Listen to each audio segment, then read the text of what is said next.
प्रिय विद्यार्थियों, आज मैं आपके लिए जो अध्ययन सामग्री लेके आई हूँ उसमें संसदीय कार्रवाई के अंदर किन किन साधनों के द्वारा संसदीय कार्रवाई होती है, उसमें कौन कौन सी बातें उल्लेखनीय हैं, उसको हम इसके अंदर डिस्कस करेंगे। कि चूँकि संसदीय कार्रवाई के साधन बहुत सारे हैं तो मैं एक वीडियो में इसको कवर नहीं कर पाई, तो मैंने इसका भाग 1 और भाग 2 दो इसको बनाया है। तो आप भाग 1 में देखिए कि हम किस प्रकार से संसदीय कार्रवाई को करते हैं। देखिए, संसदीय कार्रवाई के अंदर सबसे पहली जो चीज़ है वो है प्रश्नकाल। ठीक है ना, कि संसद का जो पहला घंटा होता है वह किसका होता है? प्रश्नकाल के लिए होता है। ये 11 बजे से 12 बजे तक का लगभग होता है और इस दौरान संसद के जो सदस्य हैं, सांसद और मंत्री, वो प्रश्न पूछते हैं और सामान्यतः इसके उत्तर भी कौन देता है? मंत्री ही इसके उत्तर देते हैं। ये जो प्रश्न हैं वो 3 प्रकार के होते हैं: तारांकित, अतारांकित और अल्प सूचना वाले प्रश्न। जो तारांकित प्रश्न हैं, इन प्रश्नों का उत्तर मौखिक दिया जाता है तथा इसके बाद पूरक प्रश्न पूछे जाते हैं। 10 दिन पूर्व इस तारांकित प्रश्न के लिए आवेदन देना पड़ता है ना। इसका मौखिक जवाब मंत्री देते हैं और प्रश्न हिंदी या अंग्रेजी में पूछा जाएगा, है ना। प्रश्नों की जो संख्या होती है वह भी लगभग सीमित होती है। लगभग 20 प्रश्न से ज़्यादा इसमें नहीं पूछे जा सकते और इसके बाद पूरक प्रश्न भी पूछे जा सकते हैं। इसी तरह से अतारांकित प्रश्न है, इसको 10 दिन पूर्व आवेदन करना पड़ता है। इसका लिखित जवाब दिया जाता है। ठीक है ना, कि इसकी लिखित रिपोर्ट आवश्यक होती है। प्रश्नों की संख्या असीमित होती है। लगभग 230 प्रश्न भी प्रतिदिन पूछे जा सकते हैं और इन प्रश्नों पर पूरक प्रश्न नहीं पूछे जा सकते हैं। देखिए, तारांकित में पूरक प्रश्न पूछे जा सकते हैं, लेकिन अतारांकित प्रश्नों के अंदर पूरक प्रश्न नहीं पूछे जा सकते हैं। इसी तरह से अल्पकालिक प्रश्न होते हैं, है ना। ये वे प्रश्न होते हैं जिनमें कम से कम 10 दिन का नोटिस देकर पूछा जाता है और इनका उत्तर भी मौखिक दिया जाता है। इनका जो उत्तर है वो भी कैसा होता है? मौखिक होता है। इन प्रश्नों का जवाब जो मंत्री हैं उनके द्वारा ही दिया जाता है और मौखिक रूप से ही दिया जाता है ना। तो ये अल्प सूचना वाले प्रश्न हैं। इसी तरह से शून्यकाल। शून्यकाल लगभग 12 बजे से 1 बजे तक का जो समय है वह क्या कहलाता है? शून्यकाल कहलाता है। देखिए, प्रश्नकाल की तरह प्रक्रिया के नियमों में शून्यकाल का उल्लेख नहीं है। हालांकि सबका उल्लेख है, लेकिन शून्यकाल का कहीं पर भी उल्लेख नहीं है। शून्यकाल का जो प्रचलन है वह भारतीय संसदीय परंपरा की ही देन है।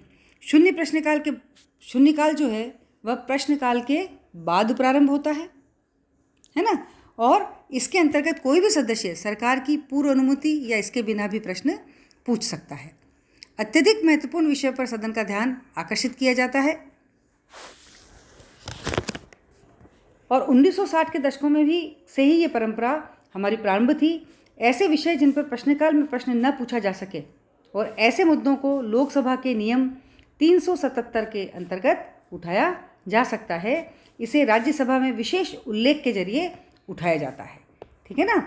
तो समझ में आया आपको कि शून्यकाल 12 बजे से 1 बजे और प्रश्नकाल के बाद इसको पूछा जाता है। इसी तरह से है प्रस्ताव, कि लोक महत्व के किसी भी मामले पर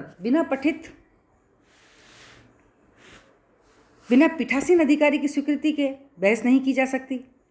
विभिन्न विषयों पर सदन अपना मत या निर्णय किसी मंत्री या गैर सरकारी सदस्य द्वारा लाए गए प्रस्ताव को स्वीकृत या अस्वीकृत करके देता है। ठीक है ना।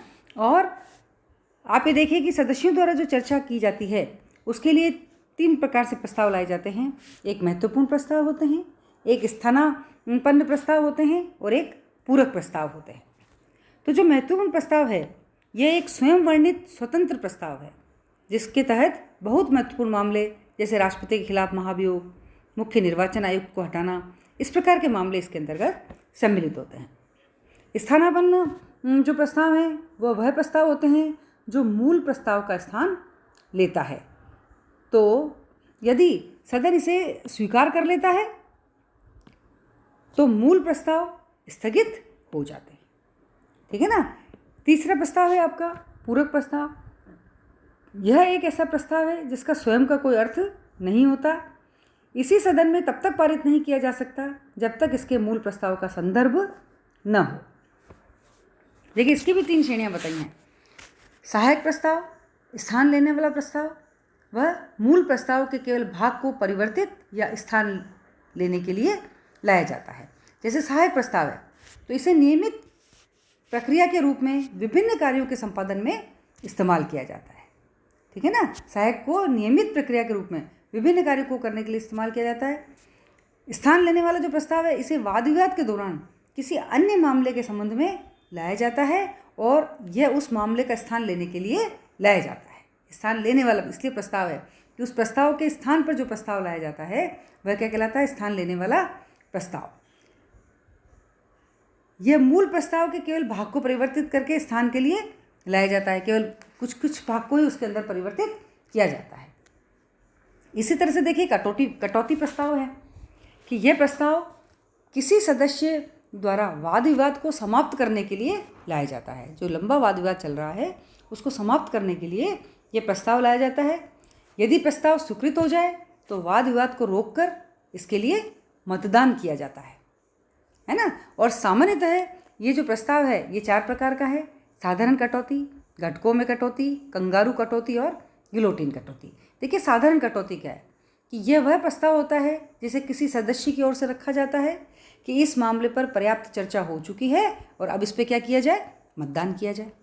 ठीक है ना। साधारण कटौती क्या है कि भाई इससे जो भी प्रस्ताव लाया गया था उस पर चर्चा हो गई है, अब इसके लिए मतदान किया जाए।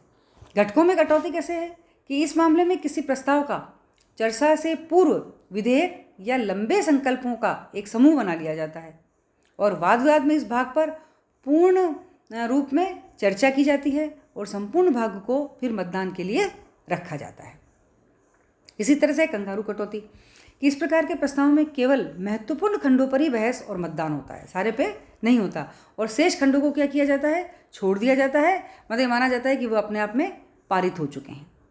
गिलोटिन वाला प्रस्ताव है वह क्या है कि जब किसी विधेयक या संकल्प के किसी भाग पर चर्चा नहीं हो पाती तो उस पर मतदान से पूर्व चर्चा करने के लिए इस प्रकार का प्रस्ताव रखा जाता है कि मतदान नहीं किया जाए, पहले इस प्रस्ताव पर ये छूट गया, इस प्रस्ताव पर चर्चा की जाए। तो कटौती जो प्रस्ताव है वो साधारण कटौती, घटकों में कटौती, कंगारू कटौती और गिलोटिन कटौती, इतने प्रकार से इसको किया जा सकता है। इसी तरह से एक और प्रस्ताव जो संसद की कार्रवाई के अंदर लाया जाता है वह है विशेषाधिकार का प्रस्ताव। ठीक है ना, कि ये विशेषाधिकार का प्रस्ताव क्या होता है इसको हम डिस्कस करते हैं। तो यह किसी मंत्री द्वारा संसदीय विशेषाधिकारों के उल्लंघन से संबंधित है। यह किसी सदस्य द्वारा पेश किया जाता है जब सदस्य यह महसूस करता है कि सही तथ्यों को प्रकट नहीं किया गया है, गलत सूचना देकर किसी मंत्री ने सदन के एक या अधिक सदस्यों के विशेषाधिकार का उल्लंघन किया है ना। और इसका उद्देश्य क्या होता है? उस मंत्री की निंदा करना, क्योंकि उस मंत्री के द्वारा किसी एक सदस्य का या सदन के सदस्यों का विशेषाधिकारों का हनन हुआ है। तो इसको हम क्या बोलते हैं? विशेषाधिकार प्रस्ताव। ठीक है ना। और ये किसके द्वारा लाया जा रहा है? किसी भी सदस्य के द्वारा ये पेश किया जा सकता है। इसी के साथ एक प्रस्ताव और है आपका ध्यान आकर्षण प्रस्ताव, है ना। ध्यान आकर्षण प्रस्ताव हम किसको कहेंगे? देखिए, इस प्रस्ताव द्वारा सदन का कोई सदस्य सदन के पीठासीन अधिकारी की अग्रिम अनुमति से किसी मंत्री का ध्यान लोक महत्व के किसी महत्वपूर्ण मामले पर आकर्षित कर सकता है। शून्य काल की तरह संसदीय प्रक्रिया में यह भारतीय नवाचार है जो 1954 से अस्तित्व में आया है। आप इसे शून्यकाल है, शून्यकाल की तरह, है ना। यह संसदीय प्रक्रियाओं को भारतीय संसद की ही देन है। राज्यसभा में इसे मोशन ऑफ पेपर्स क्या कहा जाता है? मोशन ऑफ पेपर्स कहा जाता है। किसी भी सार्वजनिक महत्व के मुद्दे और तात्कालीन मुद्दे पर किसी मंत्री का ध्यान आकर्षित किया जाता है इस प्रस्ताव के अंदर। इस प्रस्ताव पर सामान्यतः मंत्री के बयान पर चर्चा नहीं होती, परंतु अंत में जो संबंधित मंत्री है वो अपना छोटा सा बयान देता है। ठीक है ना। और स्थगन प्रस्ताव पूरी सरकार के विरुद्ध लोकसभा में लाया जाता है। एक स्थगन प्रस्ताव भी है ना, उसको अपन देखेंगे। और वो जो स्थगन प्रस्ताव है वो तो पूरी सरकार के विरुद्ध लोकसभा में लाया जाता है, लेकिन ध्यान आकर्षण प्रस्ताव किसी एक मंत्री के विरुद्ध लोकसभा में ही लाया जाता है। ठीक है ना, ये दोनों में अंतर देखिए आप, स्थगन प्रस्ताव और ध्यान आकर्षण प्रस्ताव में। तो भारतीय संसद के इतिहास में इसका प्रचलन कब हुआ था? 1954 के अंदर हुआ था। हम स्थगन प्रस्ताव की चर्चा कर रहे हैं, है ना। देखिए स्थगन प्रस्ताव क्या होता है? यह किसी लोक महत्व के मामले पर सदन में चर्चा करने के लिए सदन की कार्रवाई को स्थगित करने का प्रस्ताव है ना। कि 15वीं लोकसभा में पहली बार ऐसा हुआ जब धन्यवाद प्रस्ताव पर चर्चा के बाद विपक्ष क्या लेके आ गया? स्थगन प्रस्ताव लाने की मांग करने लगा। ये जो स्थगन प्रस्ताव है ये एक प्रकार से विशेष प्रक्रिया है, क्योंकि जब स्थगन प्रस्ताव लाया जाता है तो संसद की सामान्य कार्रवाई को क्या कर दिया जाता है? स्थगित कर दिया जाता है। और स्थगन प्रस्ताव क्यों लाया जाता है? कोई सार्वजनिक महत्व का अति आवश्यक विषय और इस विषय से पूरा देश प्रभावित हो रहा हो, मतलब अखिल भारतीय महत्व का कोई विषय हो, है ना। स्थगन प्रस्ताव जब भी लाया जाता है तो जो उसका विषय है वह सुनिश्चित होना चाहिए, स्पष्ट होना चाहिए। किसी सांसद के निजी मुद्दे या निजी शिकायत को इसके अंदर नहीं उठाया जा सकता, है ना। इसका क्या प्रभाव होता है? देखिए कि स्थगन प्रस्ताव लाने हेतु लोकसभा में कम से कम कितने जनों की सदस्य आवश्यकता है? 50 सदस्यों का समर्थन आवश्यक है। यह प्रस्ताव लोकसभा एवं राज्यसभा दोनों के अंदर पेश किया जा सकता है। सदन का कोई भी सदस्य इस प्रस्ताव को पेश कर सकता है ना। लेकिन इस प्रस्ताव की कुछ सीमाएं भी हैं। स्थगन जो प्रस्ताव है इसकी कुछ सीमाएं भी बताई गई हैं। जैसे इसकी सीमाओं के अंदर हम कहते हैं इसके माध्यम से ऐसे मुद्दों को भी उठाया जा सकता है जो कि निश्चित अत्यंत जरूरी, तथ्यात्मक व लोक महत्व के हैं। इसमें एक से अधिक मुद्दों को शामिल नहीं किया जा सकता, मुद्दा एक ही होना चाहिए।